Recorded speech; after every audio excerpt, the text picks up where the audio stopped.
नमस्कार, जय हिंद, वंदे मातरम। साथियों, मैं अभिषेक मिश्रा आज आप सभी लोगों का हमारे दृढ़ संकल्प पर एनसीईआरटी की क्लासेस में बहुत बहुत स्वागत करता हूं। आज की इस क्लास में हम डिस्कस करेंगे क्लास 8 की एनसीईआरटी पॉलिटी का चैप्टर नंबर 5, जिसका नाम है हाशियाकरण की समझ। इस चैप्टर को हमने 3 पार्टों में डिवाइड किया हुआ है। पार्ट 1 एंड 2 के वीडियो आ चुके हैं, जिसमें हमने इस चैप्टर का लगभग 70% पोर्शन कंप्लीट कर लिया है। एंड आज के इस वीडियो में हम इस चैप्टर का पार्ट 3 डिस्कस करेंगे और इसी के साथ में आज का चैप्टर इस वीडियो के साथ में कंप्लीट हो जाएगा। शाम को इस चैप्टर का एक कंप्लीट वीडियो आएगा, जिसमें पार्ट 1, 2 एंड 3 इन तीनों पार्ट्स में हमने जो जो डिस्कस किया इसको कंबाइंड करके डिस्कस करेंगे। पूरे चैप्टर का एक ही वीडियो शाम को ठीक 8 बजे आपको देखने को मिलेगा। तो जिसने भी अभी तक हमारे चैनल को सब्सक्राइब नहीं किया, कर लीजिएगा। साथ ही साथ बेल आइकन को प्रेस करना बिल्कुल भी मत भूलना, ताकि हमारे द्वारा डाले गए हर वीडियो का नोटिफिकेशन आपको मिलता रहे। अगर आप हमारे चैनल पर नए हैं तो मैं आपको बता दूं, हमारे चैनल पर एनसीईआरटी की स्पेशल सीरीज के तहत क्लासेस चलाई जा रही हैं, जिसमें हम क्लास 6 से लेकर के क्लास 12 तक की एनसीईआरटी को कंप्लीट कवर कर रहे हैं। इसमें अभी तक हम क्लास 6 से लेकर के 8 तक की NCERT history, geography and polity in 3 की क्लासेस करवा चुके हैं। पॉलिटी की हमारी क्लास 8 की क्लासेस जो है 3 से 4 दिन के अंदर हम कंप्लीट कर देंगे। एंड उसके बाद में फिर एनसीईआरटी की जो 9 की क्लासेस हैं वो भी आगे की करवाई जाएंगी। ज्योग्राफी की 9 की क्लासेस स्टार्ट कर दी गई हैं। चैप्टर नंबर 1 का वीडियो आ चुका है, 2 का, 3 का, 4 का आगे के वीडियोस जल्द ही आएंगे। तो अगर आपने अभी तक हमारे चैनल को सब्सक्राइब नहीं किया, कर लीजिएगा। एंड अगर अभी तक की आई हुई क्लासेस को ज्वाइन नहीं किया है तो डिस्क्रिप्शन बॉक्स में हमने प्लेलिस्ट दे दी है। प्लेलिस्ट के माध्यम से आकर के अभी तक की आई हुई सभी क्लासेस को आप ज्वाइन कर सकते हैं। एंड इसके अलावा जिसे हमारे एनसीईआरटी के नोट्स बिल्कुल यही पीडीएफ चाहिए है, डिस्क्रिप्शन बॉक्स में हमने नोट्स की लिंक प्रोवाइड कर दी है। लिंक के माध्यम से आप नोट्स को परचेस कर सकते हो। याद रखना, जब भी आप नोट्स परचेस करें तो अपना email and mobile number correct डालें। अगर आप नहीं जानते कैसे परचेस करना है तो डिस्क्रिप्शन बॉक्स में हमने एक गाइड वीडियो दे दिया है, नोट्स को कैसे डाउनलोड किया जाए, तो आप उसको देख सकते हैं। अब आ जाते हैं अपने मेन चैप्टर पर। आज के इस चैप्टर पर फोकस करते हैं। तो हाशियाकरण की समझ हमारा चैप्टर है। पार्ट 1 एंड पार्ट 2 में हमने जो जो अभी तक डिस्कस किया है, एक बार उसको रिवाइज कर लेते हैं, फिर आगे बढ़ते हैं। पार्ट 1 में हमने सबसे पहले बात की थी हाशियाकरण किसे कहा जाता है, सामाजिक रूप से हाशिए पर होने का मतलब क्या होता है। इट मींस हमने यहां पर हाशियाकरण को बहुत ही डीपली इन 4 बिंदुओं की मदद से समझा था। ओके। एंड इसके बाद में हमने पार्ट 2 में आदिवासियों के बारे में जानकारियां प्राप्त की। हमने पार्ट 2 को सेपरेट इसलिए रखा क्योंकि इसमें आदिवासियों के बारे में पूरी जानकारी दी गई है, बहुत ही बारीकी से। तो आप पार्ट 2 को जाकर जरूर देख लेना। इसमें हमने देखा था कि हमारे भारत देश में 8% आदिवासियों की जनसंख्या है, ठीक है। लेकिन आदिवासियों के जो इलाके हैं वहां पर लगातार अतिक्रमण हो रहा है, सरकार अतिक्रमण करवा रही है, बड़े बड़े भूमाफिया अतिक्रमण कर रहे हैं। उसके पीछे के कई सारे रीजंस हैं, जिसको हमने आप समझा था। हमारे भारत देश में 500 से ज्यादा तरह के आदिवासी समूह पाए जाते हैं, जो कि भारत के विभिन्न राज्यों में हमें देखने को मिलते हैं, जिनके बारे में हमने यहाँ पर जानकारियां प्राप्त की थी। एंड इसके अलावा फिर हमने आदिवासियों की जो जनजाति धर्म है उसके बारे में यहाँ पर डिस्कस किया। ये उपासना किनकी करते हैं, ठीक है, ये प्रकृति से जुड़ी हुई आत्माओं की उपासना करते हैं, जिनके बारे में हमने यहाँ पर डिस्कस किया था। इनके धर्म के बारे में जानकारियां प्राप्त की। एंड इसके अलावा हमने ये भी देखा था कि आदिवासियों की जो भाषाएं हैं वो कितनी पुरानी हैं, एंड इसमें क्या क्या अधिक चीजें आपको देखने को मिलती हैं। इसके अलावा हमारे समाज में आदिवासियों की जो प्रचलित छवियां हमें देखने को मिलती हैं, इन छवियों के बारे में भी, इन गलत फहमियों के बारे में भी हमने कई सारी जानकारी यहां पर प्राप्त की थी पार्ट 2 में। इसके बाद में आदिवासी और विकास, सबसे इंपॉर्टेंट टॉपिक आज के इस चैप्टर का यही है। इसमें हमने देखा था कि किस तरह से आदिवासी आदिकाल से जंगलों में रहते चले आ रहे, उनका हमारे देश के जो राजा महाराजा थे, जो साम्राज्य थे, जो सभ्यताएं थी, उनके विकास में कितना योगदान रहा है। लेकिन जब हमारे देश में अंग्रेजों का शासन था 1830 के बाद में, किस तरह से आदिवासियों के जीवन में परिवर्तन आए, उनके अधिकारों को धीरे धीरे छीना जाने लगा, ठीक है।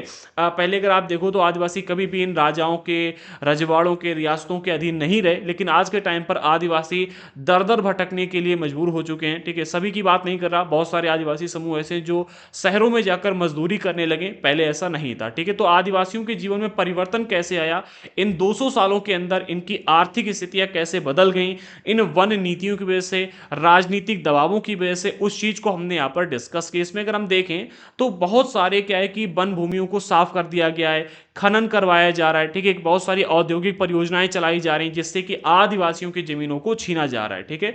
इसके कारण अगर आप देखोगे तो भारत में जितने भी लोग विस्थापित होते हैं उनमें 50% आदिवासी ही हमें देखने को मिलते हैं, ठीक है। 101 राष्ट्रीय पार्क रिजर्व कर दिए गए, 543 वन्यजीव अभ्यारण्य बनाए गए। ये सारी भूमि आदिवासियों की थी, जंगलों की थी, जिनको रिजर्व कर दिया गया, यहाँ से आदिवासियों को खदेड़कर बाहर कर दिया गया है। अगर आदिवासी वहाँ पर रहने के लिए जाते हैं, इनको घुसपैठिया कहा जाता है। इस चीज़ को हमने बहुत ही बारीकी से पार्ट 2 में डिस्कस किया। आदिवासियों के बारे में बहुत इंटरेस्टिंग बात यह है कि इनको 10,000 तरह के पौधों का इस्तेमाल करना आता है। अब भाई 10,000 पौधों का नाम भी नहीं हम लोग जानते हैं, ठीक है, लेकिन आदिवासियों को 10,000 तरह के पौधों का इस्तेमाल करना आता है। इसमें अगर हम देखें तो 8,000 से ज़्यादा तरह के पौधों का उपयोग ये लोग दवाइयां बनाने में करते हैं। भोजन के लिए 3,500 प्रजातियों का प्रयोग करते हैं। तो जब इनको जंगल से बाहर निकाला जा रहा है तो केवल इनके अधिकारों का ही हनन नहीं किया जा रहा, इनको जो ये ज्ञान है, ठीक है, 10,000 तरह के पौधों का इस्तेमाल करने का, ये ज्ञान भी इनसे समाप्त हो रहा है। क्योंकि जब जंगलों से ही बाहर निकाल दिया जाएगा तो इनको ये ज्ञान जो इनका है ये भी समाप्त हो जाएगा। तो इसलिए आदिवासियों की रक्षा करना हमारा धर्म है, ठीक है। आगे बढ़ते हैं। आदिवासियों के बारे में यहाँ पर हमने बहुत सारी फैक्चुअल जानकारियां भी प्राप्त की, एंड इसके अलावा यहाँ पर हमने हिस्ट्री को भी देखा कि किस तरह से आदिवासियों के जीवन में परिवर्तन आए, ठीक है। इसके बाद में अब हमारा पार्ट 3 स्टार्ट होता है अल्पसंख्यक और हास्यकरण से, ठीक है। यहाँ हमारा पार्ट 3 स्टार्ट होता है। इससे पहले अगर आपने अभी तक हमारे चैनल को सब्सक्राइब नहीं किया, कर लीजिएगा। अगर आपके मन में कोई सवाल है, आप हमसे पूछना चाहते हैं, तो हमने डिस्क्रिप्शन बॉक्स में इंस्टाग्राम की लिंक दे दी, आप इंस्टाग्राम पर हमें फॉलो कर लीजिएगा, वहाँ पर मैसेज करके हमसे प्रश्न पूछ सकते हो। अदरवाइज हमने हमारा व्हाट्सएप नंबर भी दिया है, अगर आपको नोट्स वगैरह परचेस करने हैं तो व्हाट्सएप पर मैसेज करके भी आप हमसे एनसीईआरटी के नोट्स परचेस कर सकते हो। अब आ जाते हैं अपने मुख्य टॉपिक पर, अल्पसंख्यक और हास्यकरण। हमने सबसे पहले पार्ट में डिस्कस किया था कि हास्यकरण का मतलब क्या होता है, ठीक है। किसी भी व्यक्ति, समुदाय या समाज के हास्यकरण का मतलब क्या है, ठीक है। इसके बाद में हमारे देश में रहने वाले आदिवासी समुदाय के लोग किस तरह से हास्यकरण का शिकार होते जा रहे हैं वो भी हमने देख लिया। अब केवल हमारे भारत देश में आदिवासी समूह ही नहीं है जो हास्यकरण का शिकार हो रहे हैं, हमारे भारत देश में ऐसी बहुत सारी अल्पसंख्यक समुदाय के लोग हैं, विभिन्न जातियों के लोग हैं जो विभिन्न तरह से हास्यकरण का शिकार हो रहे हैं। उनके बारे में अब हमें यहाँ पर डिस्कस करना है, ठीक है। तो पहले पॉइंट में कहा जा रहा है कि मौलिक अधिकारों के जरिए हमारा संविधान धार्मिक और भाषाई अल्पसंख्यकों को सुरक्षा प्रदान करता है। इस टॉपिक को हमने चैप्टर नंबर 1 में बहुत ही बारीकी से समझा था। कैसे समझा था, एक बार फिर से हम इसको रिवाइज कर लेते हैं। हमने डिस्कस किया था कि मौलिक अधिकारों में कुछ ऐसे प्रावधान किए गए हैं जिस वजह से अगर आपकी जनसंख्या कम है, अगर आप किसी ऐसे धर्म से आते हो जिस धर्म की जनसंख्या ही भारत देश में बहुत कम है, या फिर आप किसी ऐसे भाषाई इलाके से आते हो जहां पर आपकी भाषा बोलने वाले बहुत कम लोग निवास करते हैं, ठीक है। अर्थात अगर आप किसी भी तरह से अल्पसंख्यक समुदाय के व्यक्ति हैं, उसके पीछे चाहे जो रीजन हो, तो आपको मौलिक अधिकारों के जरिए सुरक्षा प्रदान की गई है हमारे संविधान में। अच्छा, ऐसे कौन कौन से मौलिक अधिकार हैं? सबसे पहला मौलिक अधिकार समानता का, दूसरा न्याय का मौलिक अधिकार, तीसरा जीवन का मौलिक अधिकार। ऐसे कई सारे मौलिक अधिकार हैं जिनके जरिए किसी भी धार्मिक या फिर भाषाई अल्पसंख्यक समूह को हमारा संविधान सुरक्षा प्रदान करता है। अच्छा, अल्पसंख्यक शब्द जो है ये आमतौर पर हम ऐसे समुदाय के लिए इस्तेमाल किया जाता है जो संख्या की दृष्टि से बाकी आबादी के मुकाबले कम होता है। जैसे कि भाई एक गांव में 50 लोग रहते हैं, ठीक है, 50 में से हम मान लेते हैं कि भाई 45 हैं जो एक समुदाय के हैं और 5 हैं जो दूसरे समुदाय के। तो जो ये 5 व्यक्ति होंगे इनके लिए हम अल्पसंख्यक शब्द का उपयोग करेंगे कि ये अल्पसंख्यक समुदाय के व्यक्ति हैं, क्योंकि इनकी संख्या जो है वो अल्प है, अर्थात बहुत कम है, ठीक है। अच्छा, जिनकी संख्या कम होगी उनको ज्यादा संख्या वाले लोग जो होंगे वो हमेशा दबाने का प्रयास करेंगे, ठीक है। जो संख्या की दृष्टि से कम होगा उसको हमेशा जो ज्यादा संख्या वाले लोग हैं वो दबाने का प्रयास करेंगे, क्योंकि कम संख्या वाले व्यक्तियों के पास में ताकत, जनबल बहुत कम होता है, ठीक है। लेकिन ये अवधारणा केवल संख्या के सवाल तक ही सीमित नहीं है। हाँ, एक मिनट, जो हमारा टॉपिक था हम उस टॉपिक पर आते हैं। तो हमने यहाँ पर बात की कि हमारा जो संविधान है वो अल्पसंख्यक समुदायों को मौलिक अधिकारों के माध्यम से सुरक्षा प्रदान करता है। अल्पसंख्यक किसे कहते हैं वो भी हमने डिस्कस कर लिया, लेकिन जो हमारे ये जो अवधारणा दी गई है, ठीक है, सुरक्षा की, ये अवधारणा केवल संख्या के सवाल तक ही सीमित नहीं रहती। अल्पसंख्यक की अवधारणा केवल संख्या पर ही निर्धारित नहीं करती, इसमें न केवल सत्ता, संसाधनों तक पहुंच जैसे मुद्दे भी जुड़े हुए हैं, बल्कि इसके सामाजिक और सांस्कृतिक आयाम भी हैं। बहुत ही गहरी बात कही गई है, थोड़ा बारीकी से इसको समझिएगा। कहने का अर्थ यहां पर यह है कि अल्पसंख्यक शब्द का उपयोग बेसिकली हम उन लोगों के लिए तो करते ही हैं जिनकी संख्या कम है, ठीक है, लेकिन इसका मतलब यह नहीं कि जिनकी जिनकी संख्या कम है केवल उन्हीं को अल्पसंख्यक कहा जा सकता है। अल्पसंख्यक शब्द हम उन लोगों के लिए भी इस्तेमाल कर सकते हैं जिनका सत्ता में हिस्सेदारी बहुत कम है। मान लेते भाई सरकारी नौकरियां निकलती हैं 100, ठीक है। अब 100 में से क्या है कि मात्र 10 लोग हैं जो एक समुदाय के हैं, ठीक है, और 90 लोग जो है वो एक समुदाय से आते हैं। तो आप देखोगे कि सत्ता में भी इन लोगों की अल्प संख्या है, बहुत कम संख्या है। ऐसे में इनके अधिकारों का हनन हो सकता है। इसी तरह से संसाधनों तक पहुंच की बात करें कि भाई पानी है, ठीक है, पानी उपलब्ध तो बहुत बड़ी मात्रा में हमारे देश में क्या है कि बहुत बड़ी जनसंख्या में लोग भी रहते हैं, लेकिन पानी की पहुंच एक वर्ग के पास में क्या है कि 90% पानी पहुंचता है और एक वर्ग के पास में 10% पानी पहुंचता है। तो यहां पर भी अगर हम देखें तो अल्पसंख्यक शब्द का उपयोग कर सकते हैं कि भाई इनके पास में, इस वर्ग के पास में अल्पसंख्यक पानी पहुंचता है, ठीक है। यहां पर भी यहां अल्पसंख्यक पहुंच है, ठीक है। ये इस तरह से देख सकते हैं। कहने का अर्थ यहां पर यह है कि अल्पसंख्यक शब्द का उपयोग हम केवल तभी नहीं करते जब लोगों की संख्या कम होती है। हम अल्पसंख्यक शब्द का प्रयोग तब भी कर सकते हैं जब लोगों की न केवल सत्ता और संसाधनों तक पहुंच कम होती है बल्कि इनके सामाजिक और सांस्कृतिक आयाम भी कम होते हैं, ठीक है। इसमें सामाजिक और सांस्कृतिक आयाम भी होते हैं कि भाई एक वर्ग का सांस्कृतिक वर्चस्व एक देश में बहुत अधिक है, सामाजिक वर्चस्व एक देश में बहुत अधिक है और दूसरे वर्ग का वर्चस्व बहुत कम है। तो यहां पर भी उसको सुरक्षा प्रदान की जाएगी क्योंकि अल्पसंख्यक व्यक्ति वो है, उसकी अल्प पहुंच है, ठीक है। तो जहां कहीं भी ये चीजें आती हैं याद रखना, अल्पसंख्यक में केवल हम संख्या की ही बात नहीं करते बल्कि सत्ता और संसाधनों तक पहुंच और इसके अलावा सांस्कृतिक और सामाजिक आयाम को भी जोड़ते हैं। अगले पॉइंट में कहा जा रहा है, जैसा कि आपने इकाई 1 में पढ़ा था, चैप्टर नंबर 1 में हमने पढ़ा था कि भारतीय संविधान इस बात को मानता है कि बहुसंख्यक समाज की संस्कृति समाज और सरकार की अभिव्यक्ति को प्रभावित कर सकती है। हमने चैप्टर नंबर 1 में डिस्कस किया था कि मान लेते हैं कोई एक ऐसा समुदाय है जिसके पास में जनसंख्या बहुत अधिक है, तो वो बार बार चुनाव लड़कर के जीतता रहेगा और जब जीतता रहेगा तो जो निम्न वर्ग के व्यक्ति हैं या फिर जिनकी संख्या बहुत कम है, ठीक है, जो अल्पसंख्यक व्यक्ति हैं उनके अधिकारों का हनन करने लगेगा, उनकी अभिव्यक्ति की आजादी को प्रभावित करने लगेगा। जैसा आज के टाइम पर पाकिस्तान में देखने को मिलता है। पाकिस्तान एक इस्लामिक राष्ट्र है और वहां पर मुसलमानों की संख्या बहुत अधिक है। जब विभाजन हुआ था तो हिंदुओं की संख्या वो बहुत अधिक थी, लेकिन आज के टाइम पर अगर हम देखें चूंकि वहां पर मुसलमानों की संख्या बहुत अधिक है, मुसलमान बहुसंख्यक है, इस वजह से आज वहां पर 2% से भी कम हिंदू रह गए हैं। केवल हिंदू की बात नहीं कर रहे, हिंदू, ईसाई, जैन, पारसी, बौद्ध, सिख सभी की संख्या बहुत कम कर दी गई है। इनकी अभिव्यक्ति को प्रभावित किया गया है। ऐसा हमारे देश में ना हो इसलिए भारतीय संविधान में कहा गया है कि सभी व्यक्ति समान होंगे। भारतीय संविधान इस बात को मानता है कि भाई कहीं ऐसा ना हो कि बहुसंख्यक समुदाय के व्यक्ति जो मतलब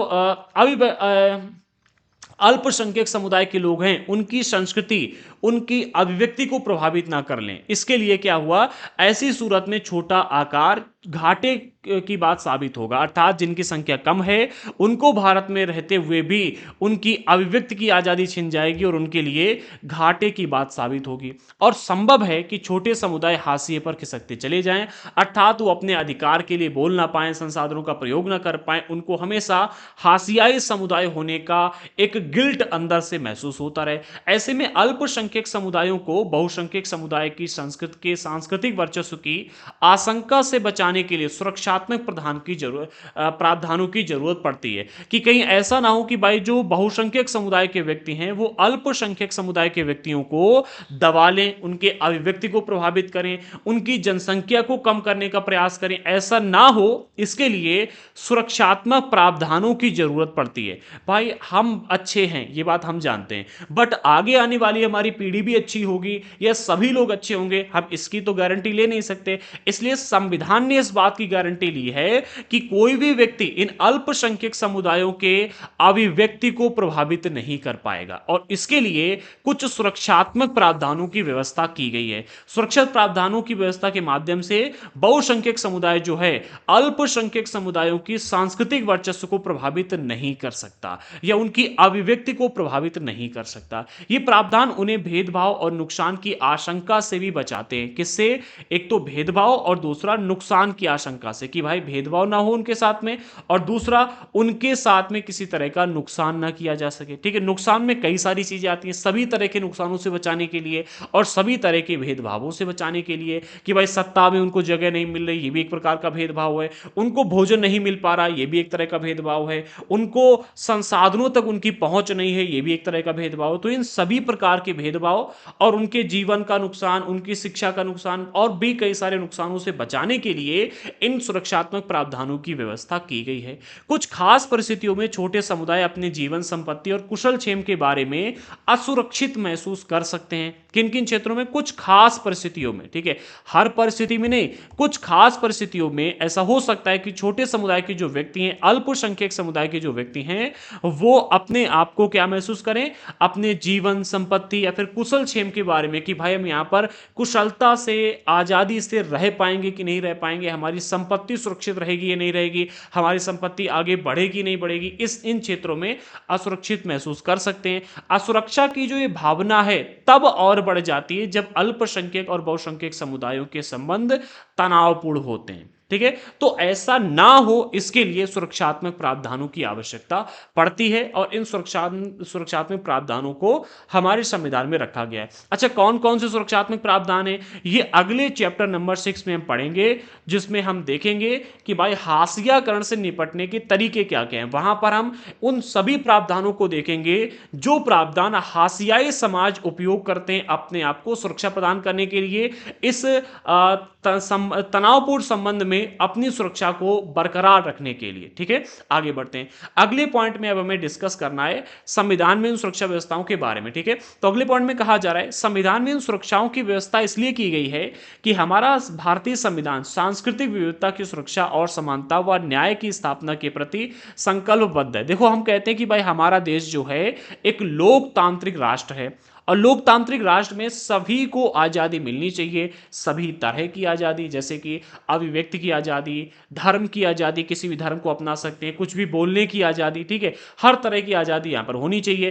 केवल एक आज़ादी नहीं होती, आप देश विरुद्ध बात नहीं कर सकते। ठीक है, बाकी कई तरह की आज़ादी होती है जो कि हम चैप्टर नंबर 1 में ऑलरेडी डिस्कस कर चुके हैं। तो हमारे संविधान में जो सुरक्षाओं की व्यवस्था की गई है उसके पीछे का रीजन ये है कि हमारा भारतीय संविधान जो है वो सांस्कृतिक विविधता की सुरक्षा और समानता व न्याय की स्थापना के प्रति संकल्पबद्ध है। सबसे पहले सांस्कृतिक विविधता होगी, ऐसा नहीं कि केवल एक ही धर्म के व्यक्तियों का वर्चस्व होगा या फिर एक ही संस्कृति के लोगों का वर्चस्व होगा। हमारे देश में सभी प्रकार की संस्कृतियों को फलने फूलने का, अपने वर्चस्व को बनाए रखने का हक संविधान में दिया गया। दूसरा, सभी को सुरक्षा संविधान के माध्यम से प्रदान की गई। तीसरा, संविधान में समानता की बात की गई, सभी धर्म, सभी जाति, सभी वर्ग के व्यक्ति समान माने जाएंगे। ठीक है, आगे चौथे पॉइंट में कहा जा रहा है कि न्याय की स्थापना। हमारे भारत देश में न्याय को समानता की दृष्टि से देखा जाता है कि सभी को न्याय का अधिकार है और सभी को न्याय मिलना चाहिए। इसके प्रति हमारा जो संविधान है वो संकल्पबद्ध है। कानून को कायम रखने और मौलिक अधिकारों को साकार करने में न्यायपालिका का एक अहम भूमिका होती है। किसकी? न्यायपालिका की। भाई कानून को कायम रखना, ऐसा भी हो सकता है कि भाई भारत सरकार को ऐसा कानून बना दे जो किसी भी व्यक्ति की समानता या सुरक्षा या विविधता को खतरा के लिए खतरा हो, तो ऐसे में जो न्यायपालिका है उसकी अहम भूमिका होती है कि उस कानून को रद्द किया जाए, या मौलिक अधिकारों को साकार करने के लिए कि भाई सभी को जीवन जीने का हक मिले, सभी का जीवन बना रहे। अभी आपने हाल ही में, हमने पिछले चैप्टर में डिस्कस किया था चैप्टर नंबर 1 में कि भाई न्यायपालिका का कहना है, न्यायपालिका में मौलिक अधिकार को लेकर के एक पिटीशन दायर की गई थी कि जीवन का अधिकार चूंकि सभी को है, इसलिए जब अकाल पड़ा था, ठीक है, तो सरकार से भोजन प्राप्त, सरकार जनता को भोजन दे, ठीक है, राशन की व्यवस्था करवाए, इसके लिए पिटीशन दायर की गई थी। ठीक है, तब न्यायालय ने मौलिक अधिकार की व्याख्या की थी कि चूंकि जीवन का अधिकार हमारे मौलिक अधिकार की श्रेणी में आता है और जीवन बनाए रखने के लिए भोजन की आवश्यकता है, इसलिए जब अकाल पड़ा तो सरकार को यह आदेश दिया गया कि भाई अपने भंडार गृहों को खोलो और जनता को यह भोजन प्रोवाइड करो, क्योंकि तुम्हारी ये जिम्मेदारी है कि जनता का जीवन बना रहे। ठीक है, और जीवन बना रहने के लिए भोजन की आवश्यकता है। इसीलिए आप जो देखते हो ना, राशन फ्री में वितरित किया जाता है, है, कोरोना काल के टाइम पर वितरित किया गया था, वो इसीलिए किया गया था क्योंकि हमारे मौलिक अधिकारों में एक अधिकार है जीवन जीने का अधिकार, और जब आपको भोजन ही नहीं मिलेगा तो जीवन नहीं जी पाओगे। इसलिए सरकार की जिम्मेदारी बनती है कि आपको राशन प्रोवाइड किया जाए। ठीक है, आगे बढ़ते हैं, राशन या रोजगार प्रोवाइड किया जाए। और इस समय कोरोना काल में जब भी ऐसा समय आता है तब राशन की व्यवस्था ज़्यादा की जाती है। वैसे आप देखो जो गरीब लोग हैं उनको तो परमानेंट राशन देने की व्यवस्था सरकार करती ही करती है। आगे बढ़ते हैं, तो ये न्यायालय की एक अहम भूमिका है। अगर किसी भी नागरिक को ऐसा लगता है कि उसके मौलिक अधिकारों का हनन हो रहा है, ठीक है, अगर आपको लगता है कि भाई आपके मौलिक अधिकारों का हनन हो रहा है, तो वह व्यक्ति अदालत जा सकता है।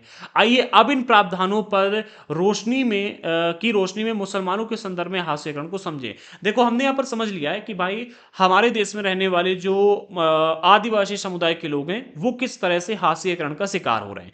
इसके बाद में हमने यहाँ पर इसमें ये डिस्कस किया कि आखिरकार हमारे देश में रहने वाले जो अन्य अल्पसंख्यक समुदाय के व्यक्ति हैं, जिसमें जिसमें मुस्लिम भी आते हैं, ईसाई भी हैं, जैन भी हैं, पारसी भी हैं, सिख भी आते हैं और बौद्ध हैं, मतलब जितने भी अन्य अल्पसंख्यक समुदाय के व्यक्ति हैं उन सभी के लिए जो बातें हैं वो हमने यहाँ पर भी डिस्कस किया है। ठीक है, अब हम यहाँ पर स्पेशली मुसलमान किस तरह से हाशियाकरण का शिकार हैं वो यहाँ पर डिस्कस करेंगे। ठीक है, वैसे आज के टाइम पर अगर हम देखें तो इसमें एनसीईआरटी की जो इस पुस्तक में बातें बताई गई हैं, एक बात को विशेष तौर से याद रखना, इसमें जो डेटा दिया गया है, जिस डेटा के अनुसार यहाँ पर बातें की गई हैं वो सन 2011 की जनगणना के अनुसार बताया गया है। ठीक है, अभी सन 2021 की जनगणना का डेटा हमारे पास में नहीं आया है। उसके पीछे के तमाम रीजन है। जब मैं इस क्लास का रिकॉर्ड कर रहा था तो उससे पहले हमने जो जनगणना का डेटा आने वाला था उसके ऊपर रिसर्च की, तो मुझे पता चला कि 2021 में डेटा इसलिए नहीं आ पाया क्योंकि कोरोना काल था, 20 में भी इसलिए नहीं आ पाया, 23 में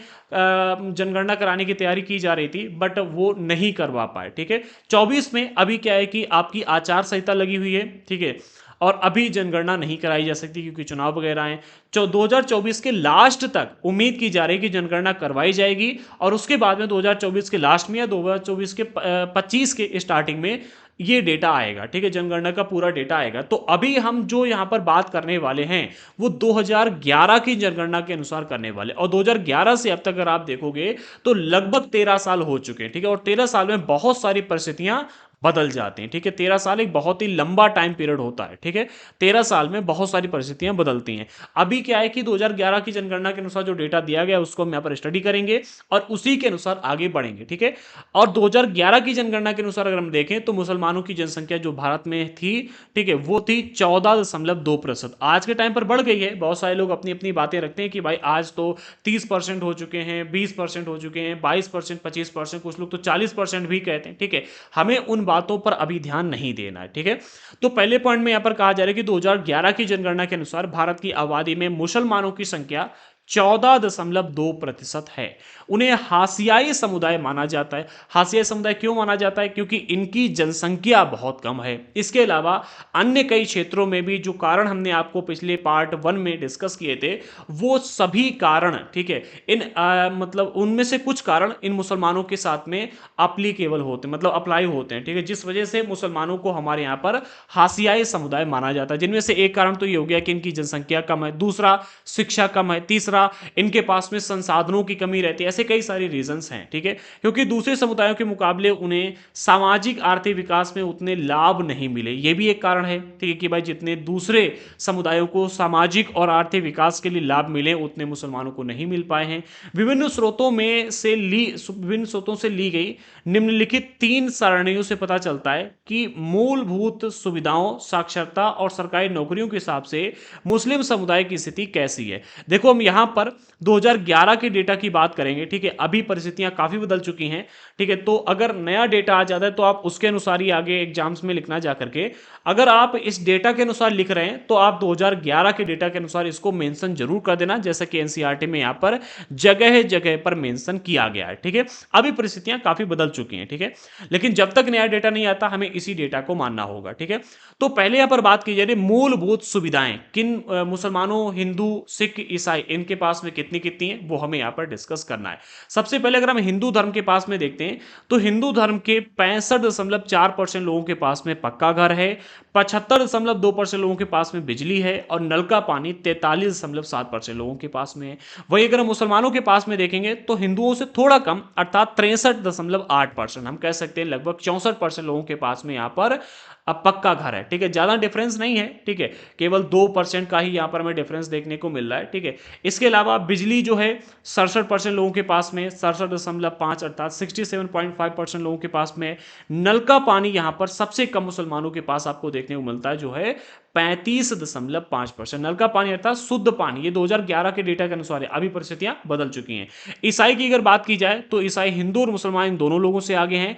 69.3%, 69.3% इनके पास में घर हैं, पक्के घर हैं ईसाइयों के पास में। वहीं अगर बिजली की बात की जाए तो 86.2% ईसाई लोगों के पास में बिजली है और 48% ईसाई लोगों के पास में नल का पानी है। ठीक है, अगर हम सिखों की बात करें तो 91% सिखों के पास में पक्के घर हैं। बिजली 96% सिखों के पास में है और 49% सिखों के पास में नल का शुद्ध पानी देखने को मिलता है। इस डेटा के अनुसार अगर हम देखें तो सिखों के पास में सबसे अधिक सुविधाएं और मतलब अवसर हैं। ठीक है, मूलभूत सुविधाएं हैं। ईसाइयों के पास में उसके बाद में फिर आते हैं मुस्लिम, नहीं फिर आते हैं आपके हिंदू और उसके बाद में मुस्लिम, अर्थात हमारे भारत देश में मुस्लिम समुदाय के पास में सबसे कम संसाधन आज के टाइम पर देखे जा रहे हैं। ठीक है, अन्य धर्मों की यहाँ पर बात नहीं की क्योंकि मुख्य रूप से 4 ही धर्मों को हमारे यहाँ पर एनसीईआरटी में दिया गया है। बाकी जो आपके बौद्ध हो गए, जैन हो गए, पारसी है, इनके मतलब बात अभी यहाँ पर नहीं की गई। और यहाँ पर देखो सबसे बड़ी बात, मुसलमानों से भी पीछे हैं आपके कौन, वो मतलब आदिवासी समूह के लोग, जिनकी तो बात ही यहाँ पर नहीं की गई। ठीक है, आगे बढ़ते हैं। अच्छा, इसका स्रोत जो है कहाँ से डेटा लिया गया है तो स्रोत है इंडियन ह्यूमन डेवलपमेंट रिपोर्ट 2011 की। ठीक है, इंडिया की ह्यूमन डेवलपमेंट रिपोर्ट जो आई थी 2011 में, उसके अनुसार। ठीक है, इसमें टूवर्ट सोशल इंक्लूजन, इसके अलावा Oxford university press conference institute of applied man power research, इसके अलावा योजना आयोग और भारत सरकार नई दिल्ली, इन सभी को देख करके इन सभी ने रिपोर्ट दी थी। ठीक है, जिसके माध्यम से ये यहाँ पर आपको डेटा बताया गया। इन सभी ने रिसर्च करके रिपोर्ट दी थी जिसके अनुसार ये डेटा दिया गया। अब हम बात करते हैं साक्षरता की कि भाई पढ़े लिखे कितने हैं। ठीक है, पढ़े लिखों में अगर हम बात करें तो यहाँ पर तो देखो भाई संसाधन होने के बाद भी मुसलमान जो है पढ़ाई लिखाई में थोड़ा सा पीछे रहते हैं। उसके पीछे के रीज़न तमाम हैं, जैसे कि भाई उनकी जनसंख्या बहुत अधिक होना। ठीक है, जनसंख्या बहुत अधिक है जिस वजह से वो क्या करते हैं, बचपन से ही बच्चों को काम में लगा देते हैं। ठीक है, कि भाई हम तो इतने अधिक हैं। इसके अलावा और भी कई सारे रीजंस होते हैं। अगर आप खान सर के वीडियोस देखते हैं तो उन्होंने उसमें कई सारे रीजन बताए हैं। ठीक है, उन्हें यहाँ पर मेंशन करने की मेरे लिए आवश्यकता नहीं है। तो विभिन्न धर्मों की इसमें साक्षरता की दर की अगर हम बात करें तो कुल अगर हम भारत देश की समस्त साक्षरता देखते हैं 2011 की जनगणना के अनुसार 74% भारतीय शिक्षित हैं। ठीक है, साक्षरता, साक्षरता अर्थात लिखने पढ़ने की। ठीक है, आज के टाइम पर तो लगभग हम कह सकते हैं 90% लोग, 95 99% तक लोग लिखना पढ़ना तो जानते ही जानते हैं। ठीक है, साक्षर तो सभी हैं, लेकिन ज्ञान किसे है किसे नहीं वो बात अलग की है। ठीक है, इसके बाद में अगर हम देखें तो हमारे भारत देश में जो हिंदू समाज के व्यक्ति हैं 2011 के डेटा के अनुसार 63% लोग ये शिक्षित हैं, साक्षर हैं। मुस्लिम 57%, ईसाई 74%, सिख 67%, 67%, बौद्ध 71% और जैन 86%। आप देखोगे जैन समुदाय के जो व्यक्ति इनके पास में पैसा भी बहुत अधिक होता है, ज्ञान भी बहुत अधिक है, ये हर चीज में आगे रहते हैं। ठीक है, जैनों के पास में पैसा भी बहुत अधिक है और साक्षरता में भी आगे हैं। ये 2011 की जनगणना के अनुसार, डेटा के अनुसार 86% जैन जो है वो साक्षर थे। और हिंदुओं की अगर बात करें तो 66%, 63%। आप कंपेरिजन करके देखो, मुस्लिम देखो 57%। ठीक है, भारत देश की कुल आबादी का 74% लोग शिक्षित हैं और जैन केवल अगर हम देखें तो केवल जैनों में 86% लोग शिक्षित हैं। यह भारत की जनगणना 2011 के अनुसार डेटा दिया गया है। ठीक है, आगे बढ़ते हैं।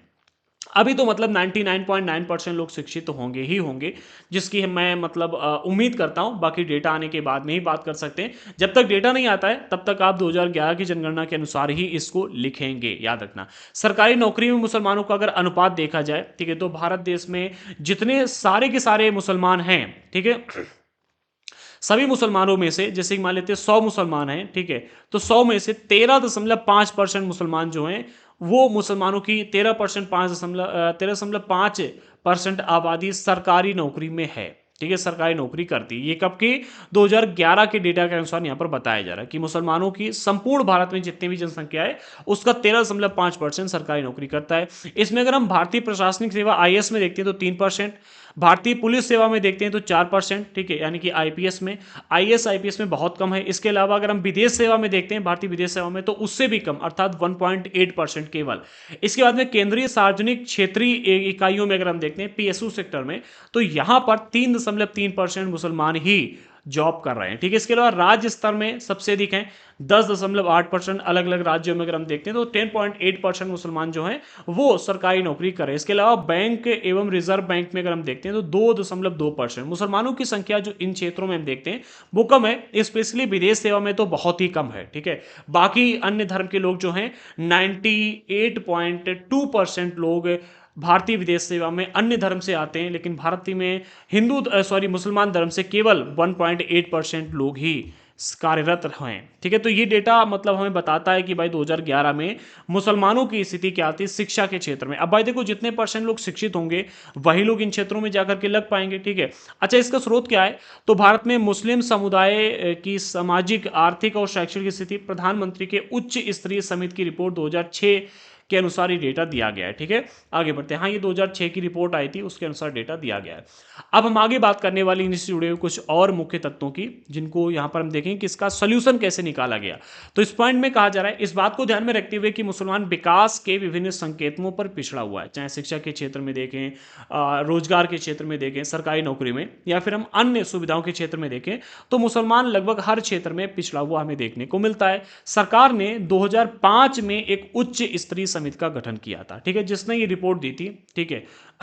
प्रधानमंत्री की उच्च स्तरीय समिति की रिपोर्ट के अनुसार ही ये डेटा यहां पर दिया गया है, ठीक है। तो 2005 में इस समिति का गठन किया गया था। न्यायमूर्ति राजेंद्र सच्चर की अध्यक्षता में बनाई गई इस समिति ने भारत में मुस्लिम समुदाय की सामाजिक, आर्थिक और शैक्षणिक स्थिति का जायजा लिया था, ठीक है।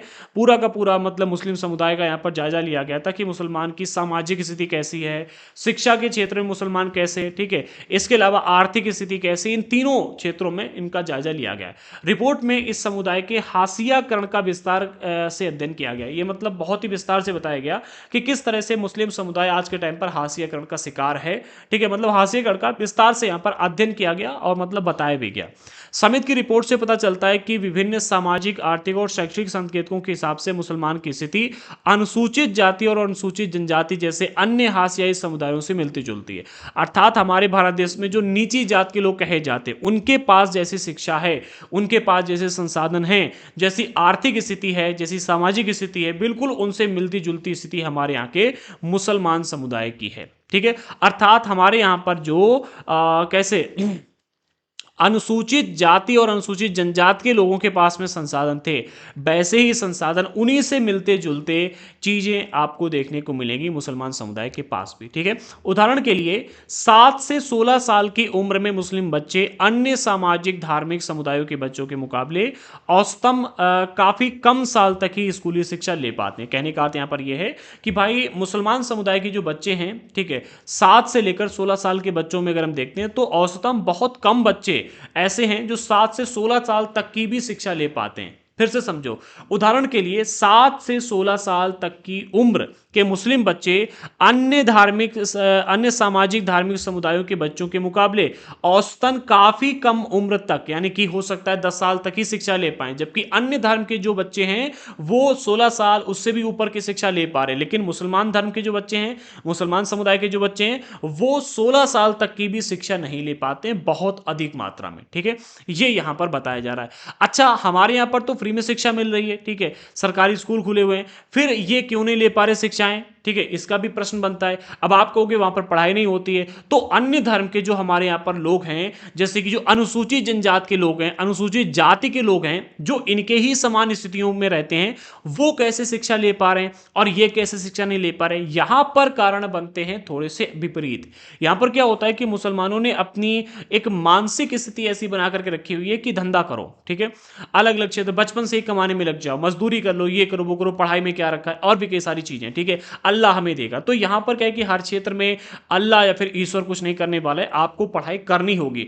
आपको अनुसूचित जनजाति और अनुसूचित जाति के समान बताया गया है, ठीक है, कि आपकी स्थितियां इनसे मिलती जुलती हैं और अनुसूचित जाति और अनुसूचित जनजाति के बच्चे पढ़ रहे हैं और आपके बच्चे नहीं पढ़ पा रहे। अब बताइए, यहां पर तो भाई सरकार की दोष नहीं दे सकते ना, इन ये पढ़ पा रहे और आप क्यों नहीं पढ़ पा रहे हो, ठीक है। तो यहां पर आपको भी आगे बढ़ना पड़ेगा, ठीक है। अगर आप मुसलमान हैं तो बुरा मत मानना, बट आपको यहां पर आगे बढ़ना पड़ेगा और शिक्षा प्राप्त करनी पड़ेगी, तभी आप समाज में बराबरी के हकदार बन पाएंगे। अगले पॉइंट में कहा जा रहा है, अब आपको कि भाई सरकारी विद्यालय में तो पढ़ाई ऐसी ही हो पाती नहीं हो पाती, आप नवोदय में चले जाओ, केंद्रीय विद्यालय में चले जाओ, वहां पर तो हो पाती ना पढ़ाई। सरकारी विद्यालयों में भी आज के टाइम पर अगर हम देखें तो हम अपने उत्तर प्रदेश की बात करें, यहां पर शिक्षा का स्तर काफी अच्छा हो चुका है।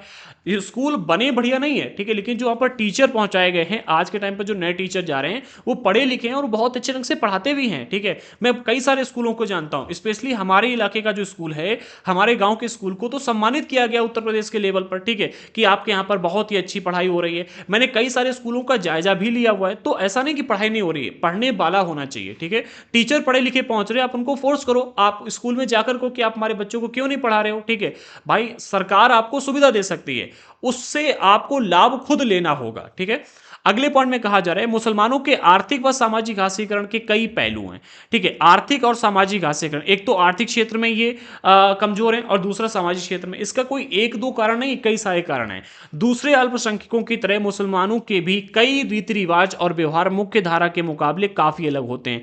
तो ये तो एक बात हो गई कि भाई रीति रिवाजों की, ठीक है, जिस वजह से ये हास्यीकरण का शिकार होते हैं। अब भाई मुसलमानों की एक नीति होती है कि भाई ये पूर्ण रूप से शाकाहारी नहीं है, वेज नहीं, ये नॉनवेज भी खाते हैं। इस वजह से अगर आप देखोगे तो ऐसे लोग जो नॉनवेज नहीं खाते हैं, जो प्याज तक खाना पसंद नहीं करते हैं, वो मुसलमानों को अपने पास भी भटकने नहीं देते, ऐसा भी देखने को मिलता है। इस वजह से ये हास्यकरण के शिकार होते हैं। अच्छा, इनके रीति रिवाज मुसलमानों के ऐसे हैं जहां पर इनको ये मांसाहारी चीजें खानी ही पड़ती हैं, ठीक है। मजबूरी नहीं कि आप ऐसा नहीं कि खाओ ही खाओ, ठीक है, बट यहां पर इनके धर्म में कहा गया है तो ये लोग खा लेते हैं, ठीक है। अब इस वजह से कई लोग इनसे दूरी बना करके रखते हैं। दूसरा, इनके रीति रिवाजों में कुछ ऐसी चीजें रहती हैं, ठीक है, जिनको हम यहां पर अभी खुलकर नहीं बताना चाहते, जिस वजह से क्या है कि अन्य समुदाय के जो व्यक्ति हैं वो लोग इनसे थोड़ी दूरी बनाकर रखते हैं, जिस वजह से ये हास्यकरण का शिकार हो जाते हैं, ठीक है। सब नहीं, लेकिन कुछ मुसलमानों में बुर्का, लंबी दाढ़ी, फैज टोपी का चलन दिखाई देता है। इससे क्या है कि आप अलग से दिखाई देते हो कि भाई हाँ आप मुसलमान हो, ठीक है। जैसे ब्राह्मणों में चोटी रख के चलना, जनेऊ धारण करना, ठीक है। इसी तरह से मुसलमानों में टोपी लगा के चलना, बुर्का पहन के चलना, लंबी दाढ़ी रखना, ये कुछ प्रतीक चिन्ह हैं जिससे कि पता चलता है कि आप किस समुदाय के व्यक्ति हो। और अगर कोई दूसरे समुदाय के व्यक्ति है तो वो आपसे ऑटोमेटिकली देख करके दूरी बना लेता है, ठीक है। ये इसका एक प्रमुख कारण है, ठीक है। दूसरा कारण हमें ये देखने को मिलता है, बहुत सारे लोग सभी मुसलमानों को इन्हीं निशानियों से पहचानने की कोशिश करते हैं और इसी कारण अक्सर उन्हें अलग नजर से भी देखा जाता है, ठीक है। कई बार क्या है कि समाज में मुसलमानों के लिए ऐसी छवियां बन चुकी हैं कि मुसलमान है अर्थात इस तरह के व्यक्ति होंगे, मुसलमान है अर्थात बुरा होगा, हिंदू है अर्थात ऐसा होगा, ठीक है। तो ये छवियां जो बन चुकी हैं उनसे भी कभी कभी मुसलमानों को अलग नजर से देखा जाता है। कुछ लोग मानते हैं कि भाई हम बाकी लोगों जैसे नहीं हैं, ठीक है। इसके पीछे भी कई सारे रीजंस हैं और जो रीजंस हैं अगर आप उनको देखोगे तो हमें देखने को मिलता है कई सारे उसके एग्जाम्पल भी लोग दे देते हैं, ठीक है। आप आज के टाइम पर मुसलमान बदलाव कर रहा है, देखो इसके पीछे का एक रीजन मैं आपको बताता हूं। जैसे कि हमारे देश में क्या है कि अब्दुल कलाम को मुसलमान लोग जो हैं वो अपना जो है तो मसीहा नहीं मानेंगे या फिर उनको बहुत कम लोग मानते हैं, अब्दुल कलाम को, खान सर को बहुत कम लोग मानते हैं। लेकिन वहीं पर अगर कोई ऐसा व्यक्ति है जो बड़ा मुसलमानों की बात करता है, ठीक है, हिंदू मुसलमान विरोधी बात करता है, ठीक है, जैसे कि एक आपके ओवैसी जी हो गए, सभी लोग इनके मतलब फैन बने घूमेंगे। मौलवी लोग जो गए जो कहते हैं स्कूल न जाकर के आप यहाँ पर आकर के पढ़ाई करो, ठीक है, मतलब इस्लाम की पढ़ाई करो, उनको मानेंगे। भाई शिक्षा प्राप्त करो। अब्दुल कलाम जी जो है उन्होंने इस्लाम धर्म से ऊपर उठ करके देश के लिए काम किया, उनको हिंदू मुसलमान दोनों लोग अपना अच्छी तरह से देखते हैं, उनको मानते हैं। लेकिन कुछ मुसलमान समुदाय के लोग जो हैं जो उनको नहीं मानते हैं, ठीक है। खान सर को बहुत सारे मुसलमान समुदाय के लोग बहुत अच्छा मानते हैं, लेकिन कुछ ऐसे भी हैं जो उनका विरोध भी करते हैं, ठीक है। तो यहां पर ऐसी भी चीजें कुछ आ जाती हैं, ठीक है। क्या कहा जा रहा है, इसी कारण अक्सर उन्हें अलग नजर से देखा जाता है। कुछ लोग मानते हैं कि वे हम बाकी लोगों जैसे नहीं, अक्सर यही सोच उनके साथ गलत व्यवहार करने और भेदभाव का बहाना बन जाती, ठीक है। मुसलमान हमारे जैसे नहीं है इस चीज की वजह से, ठीक है, उनके साथ में कई बार भेदभाव होता है और उनके साथ में गलत हो जाता है। मुसलमानों के इसी सामाजिक हास्यकरण के कारण कुछ स्थितियों में भी जिन इलाकों में पहले रहते रहे हैं वहां से निकलने लगे हैं, जिससे अक्सर उनका घेटोआइजेशन होने लगता है। कभी कभी यही पूर्वाग्रह घृणा और हिंसा को जन्म देता है। कई बार क्या होता है कि भाई इसी वजह से कि भाई मुसलमानों के साथ भेदभाव हो रहा है, ऐसा कहा यहां पर जा रहा है, बट ये असलियत नहीं है। असलियत क्या है? देखो एनसीईआरटी में जो कहा गया हमें मानना उसी को होगा, ठीक है। बट अगर आप रियल डेटा कहीं पर एक्सप्लेनेशन में लिख करके आ रहे तो वहां पर आपको लिखना होगा। देखो यहां पर क्या है कि कहा जा रहा है कि मुसलमानों की इस सामाजिक हाशियाकरण के कारण कि भाई मुसलमानों को के साथ भेदभाव हो रहा है, उनके साथ में गलत व्यवहार हो रहा है, इस वजह से मुसलमान अभी तक जहां पर पहले जिन इलाकों में रहते आए हैं वहां से निकलने लगे। मैंने ऐसा बहुत कम देखा है। 100 में से एक या दो ऐसे एग्जाम्पल आपको देखने को मिलेंगे जहां पर मुसलमान अपनी जगह छोड़ के गया हो। मुसलमान दूसरे की जगह पर जाकर के उसकी जगह पर वो हथिया लेगा, ठीक है। दूसरे की जगह पर जाकर के दूसरों को हाशिए कर पर ढकेल देगा, ठीक है। अब वहां जाएगा रहेगा। आप देखो गांव में एक घर होगा मुसलमान का, 10 बना लेंगे, ठीक है। कितना भी उनको दबा करके रखो वो कभी वहां से हटते नहीं। लेकिन एनसीईआरटी का डेटा कह रहा है कि मुसलमानों के साथ में जब हम इस तरह के व्यवहार करते हैं तो वो वहां से निकल जाते। अब इसका एग्जाम्पल ले लीजिएगा। अब आप कहोगे भाई सर आप गलत बोले, एग्जाम्पल ले लीजिएगा। पाकिस्तान से रोहिंग्या सॉरी अफगानिस्तान बांग्लादेश से रोहिंग्या मुसलमान भारत देश में आए, आप सभी जानते हो, ठीक है। आने के बाद में भारत में जिन इलाकों में रहे वहां पर पहले से हिंदू समाज के लोग रह रहे थे, उनको रहने भी नहीं दिया गया। लेकिन उसके बाद भी वो वहां पर रहे, अपनी जनसंख्या बढ़ा ली। आज के टाइम पर पक्के घर हैं, उनके बोर्ड बने हुए हैं, सामाजिक हैसियत उनकी अच्छी खासी हो चुकी है। भारत के कई सारे इलाके ऐसे हैं जहां पर मुसलमानों की संख्या बहुत ही कम थी, आज वहां पर बहुत अच्छी जनसंख्या हो चुकी है, ठीक है। ऐसा यहां पर एनसीईआरटी कह रही है कि इनके साथ में गेटवाइजेशन हो रहा है, ठीक है। लेकिन ऐसा रियलिटी में हमको बहुत ही कम देखने को मिलता है। 1 या 2% ऐसे आपको एग्जाम्पल देखने मिलते हैं। और 1 या 2% एग्जाम्पल ही पता कौन से वाले हैं? ये वो मुसलमान हैं जो देश के हित में बात करते हैं। ये वो मुसलमान हैं जो इस्लाम से ऊपर उठ करके चलते हैं, ठीक है। इस्लाम को तो मानते ही मानते हैं, लेकिन इस्लाम से पहले देश को मानते हैं। उनके साथ में ऐसा होता है गेटवाइजेशन, ठीक है। लेकिन जो कट्टरपंथी वाले मुसलमान हैं वो भागते नहीं है बल्कि भगा देते हैं, ठीक है। कभी कभी यही पूर्वाग्रह घृणा और हिंसा को जन्म देता है। इसी वजह से, ठीक है, यही जो पूर्वाग्रह, इसी वजह से कभी कभी क्या होता है कि घृणा और हिंसा जाग जाती है। अच्छा, घेटुआइजेशन का अर्थ बहुत सारे लोगों को नहीं पता होगा, तो इसका हम एक बार शब्दार्थ देख लेते हैं। इसका शब्द का अर्थ क्या होगा, ठीक है। शाब्दिक अर्थ यहां पर दिया गया था इसलिए हम डिस्कस कर रहे हैं, अदरवाइज नहीं करते, ठीक है। तो गेटवाइजेशन का जो अर्थ होता है वो यहां पर गेटवाइजेशन दिया गया है। ये शब्द आमतौर पर ऐसे इलाके या बस्ती के लिए इस्तेमाल होता है जिसमें मुख्य रूप से एक ही समुदाय के लोग रहते हैं। गेटवाइजेशन इस स्थिति तक पहुंचने वाली प्रक्रिया को कहा जाता है। जैसे कि भाई एग्जाम्पल के रूप में पाकिस्तान में पहले हिंदू मुसलमान इनकी संख्या मतलब लगभग बराबर थी, ठीक है। हिंदुओं की संख्या भी बहुत अधिक थी और मुसलमानों की संख्या भी अधिक थी, ठीक है। लेकिन आज के टाइम पर अगर हम देखें तो हिंदू लोगों ने या तो धर्म परिवर्तन वहां पर कर लिया है या तो वहां से भाग निकले, ठीक है। और आज के टाइम पर वहां पर 2% से भी कम हिंदू बचे हुए हैं। इसे हम कहेंगे कि गेटोआइजेशन हुआ है पाकिस्तान में, ठीक है। वहां पर हिंदुओं की बस्तियां खत्म हो गई हैं और मुसलमानों की बस्तियां बढ़ गई हैं, ठीक है। ये एक प्रकार से गेटवाइजेशन। लेकिन भारत में ऐसी स्थितियां आपको देखने को अभी तो नहीं मिलती, ठीक है।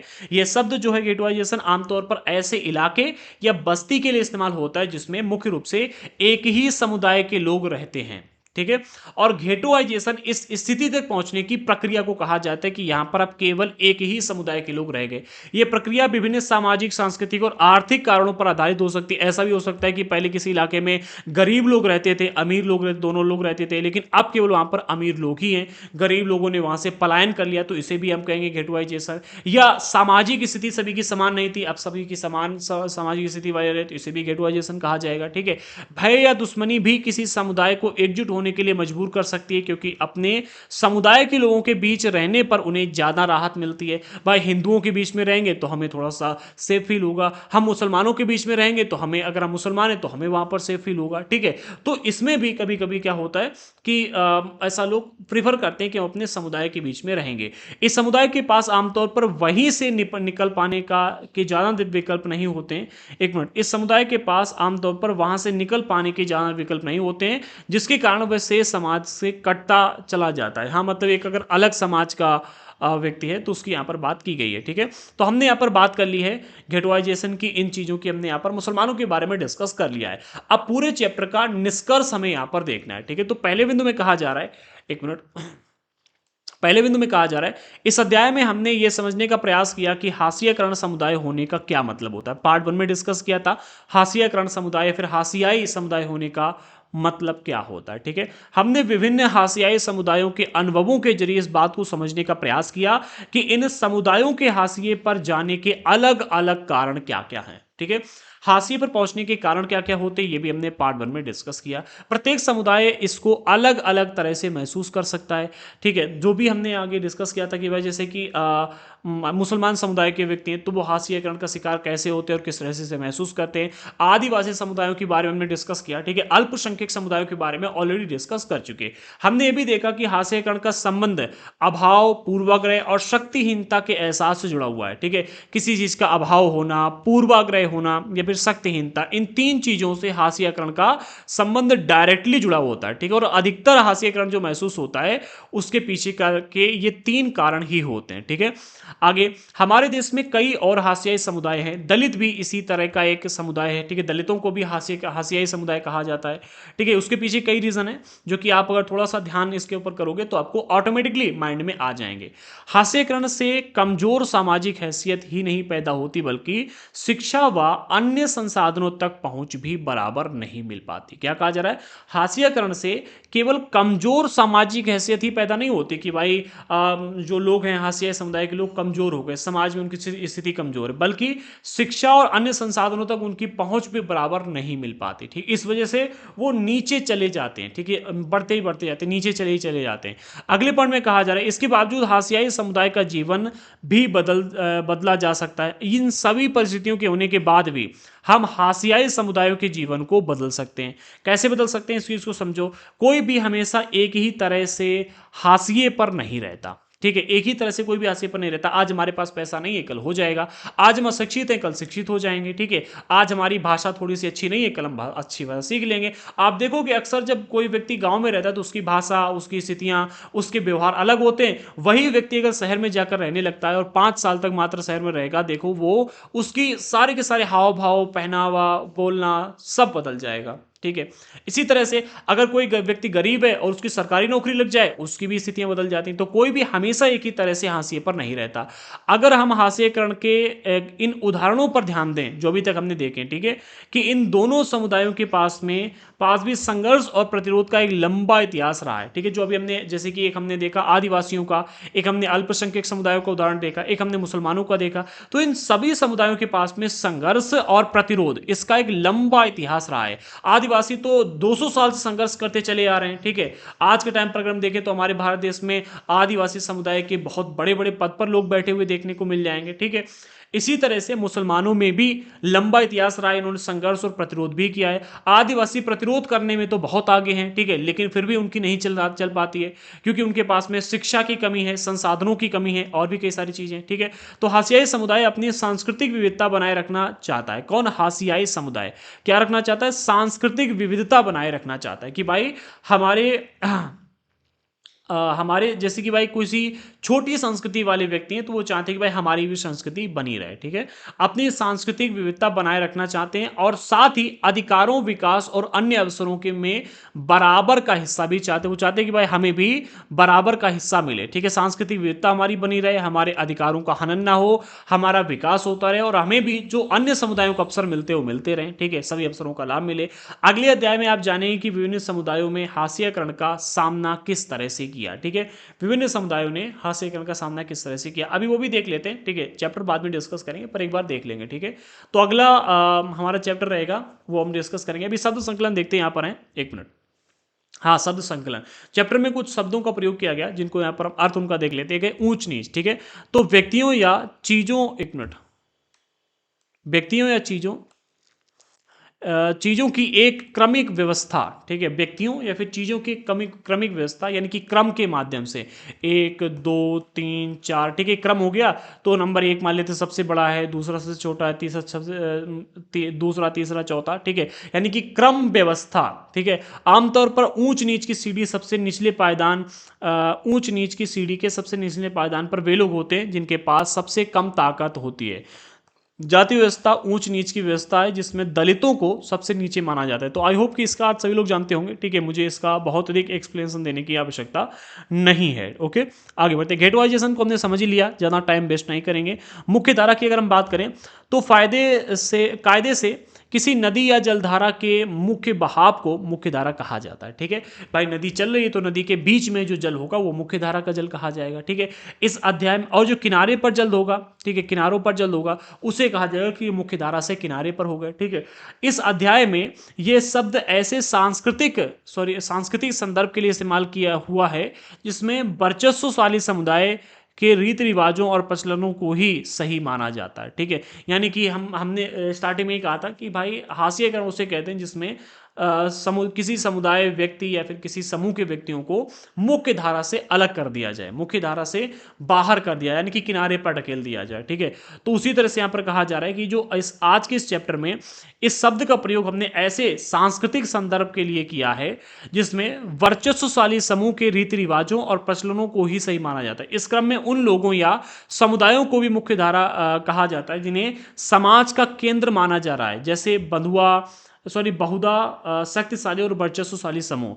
अब ऐसे सांस्कृतिक समूह जिनको मतलब समाज में वर्चस्वशाली नहीं माना जाता, जिनके रीति रिवाज और प्रचलन बहुत ही कम है, ठीक है, जिनको मतलब उतनी अधिक प्रसिद्धि नहीं प्राप्त है, ठीक है, जो बहुत ही छोटे इलाके में रहते हैं, जिनको जनाधिकार नहीं प्राप्त है, उनको कहेंगे कि मुख्य धारा से अलग होकर चल रहे हैं। ठीक है, विस्थापित का अर्थ होता है ऐसे लोग जिन्हें बांध, खनन या विशाल विकास परियोजनाओं की जरूरत को पूरा करने के लिए जबरन उनके घर से उजाड़ दिया जाता है। ठीक है, मतलब विस्थापित, इसके आगे की और कहानी थी जो इंपॉर्टेंट नहीं थी। विस्थापित का अर्थ होता है भाई एक स्थान से दूसरे स्थान पर जाकर के बसना, रहना। ठीक है, तो विस्थापन की अलग अलग अपनी मतलब स्थितियां होती हैं। इसमें हमने यहाँ पर जो आदिवासी समुदाय का विस्थापन हुआ है उसका अर्थ दिया है। ठीक है, इस चैप्टर में जिसका विस्थापित शब्द का जो इस्तेमाल किया गया है, आदिवासी समुदाय के जो विस्थापित होने के कारण है, अर्थात एक स्थान पर रह रहे थे, यहाँ से दूसरे स्थान पर जाकर रहने लगे, तो इससे हम कहेंगे विस्थापन। ठीक है, तो इसके पीछे कई सारे रीजंस होते हैं, जैसे कि एक हो गया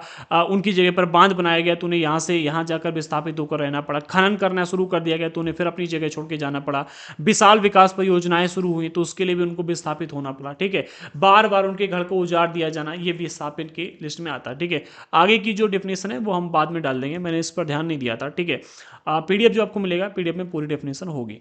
आगे कुपोषित, ठीक है, तो ये भी हमने आदिवासियों के लिए शब्द प्रयोग किया था। ऐसा व्यक्ति जिसे पर्याप्त भोजन या पोषण नहीं मिलता उसे हम कहते हैं कुपोषण का शिकार। ठीक है, अगर आपके अगल बगल में कोई ऐसा व्यक्ति है जो दुबला पतला एकदम सेंट जा है, ठीक है, तो उसे आप कुपोषण का शिकार कह सकते हो। ठीक है, चिढ़ाना मत, किसी को बुरा लग सकता है। तो जिसने भी अभी तक हमारे चैनल को सब्सक्राइब नहीं किया कर लीजिएगा भाई। ठीक है, और डिस्क्रिप्शन बॉक्स में प्लेलिस्ट वगैरह दी गई जिसके माध्यम से आप क्लासेस ज्वाइन कर सकते हो। जिसने भी अभी तक टेलीग्राम पर ज्वाइन नहीं किया कर लीजिएगा, टेलीग्राम की भी लिंक हमने नीचे डिस्क्रिप्शन बॉक्स में प्रोवाइड कर दी है। ठीक है, अगर आपको नोट्स वगैरह लेने हैं तो इस नंबर पर मैसेज करके भी आप हमसे नोट्स परचेज कर सकते हो, अदरवाइज नोट्स की लिंक हमने नीचे डिस्क्रिप्शन बॉक्स में प्रोवाइड कर दी है। तो हमारे दृढ़ संकल्प और दृढ़ संकल्प 2.0 यूट्यूब चैनल पर क्लास 6 से लेकर के 12 तक की एनसीईआरटी की क्लासेस बिल्कुल फ्री में करवाई जा रही हैं। अगर आपने अभी तक हमारे चैनल को सब्सक्राइब नहीं किया कर लीजिएगा। सभी क्लासेस देखने के लिए चैनल को सब्सक्राइब करें और प्लेलिस्ट में जाकर के अभी के भी हमारी क्लासेस को देखें। ओके, अगला चैप्टर हमारा है हास्यकरण से निपटना। ठीक है, यहां पर हम विभिन्न समुदायों के एग्जाम्पल लेकर के डिस्कस करेंगे कि भाई किस समुदाय ने हास्यकरण से निपटने के लिए क्या उपाय अपनाया। ठीक है, जिसमें सबसे पहले तो मौलिक अधिकारों का उपयोग ही रहेगा। ठीक है, उसके बाद में अगर हम देखते हैं तो हाशियाई तबकों के लिए कुछ कानून बनाए गए, कुछ प्रावधान बनाए गए, नीतियां बनाई गई, उनको डिस्कस करेंगे। सामाजिक न्याय को प्रोत्साहन दिया गया, कैसे दिया गया, ठीक है, इस चीज को हम यहाँ पर डिस्कस करेंगे। फिर दलितों और आदिवासियों के अधिकारों की रक्षा के लिए क्या क्या किया गया, एक अधिनियम 1989 आया था। ठीक है, इसको भी हम यहाँ पर डिस्कस करेंगे। फिर इसके बाद में आदिवासियों की मांग 1989 के अधिनियम में जो रखी गई हैं वो हम यहाँ पर डिस्कस करेंगे। उसके बाद में हाथ से मैल उठाने का कलंक। ठीक है, तो ये एक प्रकार की प्रथा थी जो अब नहीं चल रही है। ठीक है, इस प्रथा का विरोध कैसे किया, कि कैसे इस प्रथा को खत्म किया गया, वो यहाँ पर डिस्कस करेंगे। एंड इसके बाद में इस चैप्टर का भी निष्कर्ष हम देखेंगे। ठीक है, तो आई होप कि आप लोगों ने अभी तक हमारे चैनल को सब्सक्राइब कर लिया होगा, अगर नहीं किया तो कर लीजिएगा। मिलते हैं अगले वीडियो के साथ में, तब तक के लिए जय हिंद साथियों।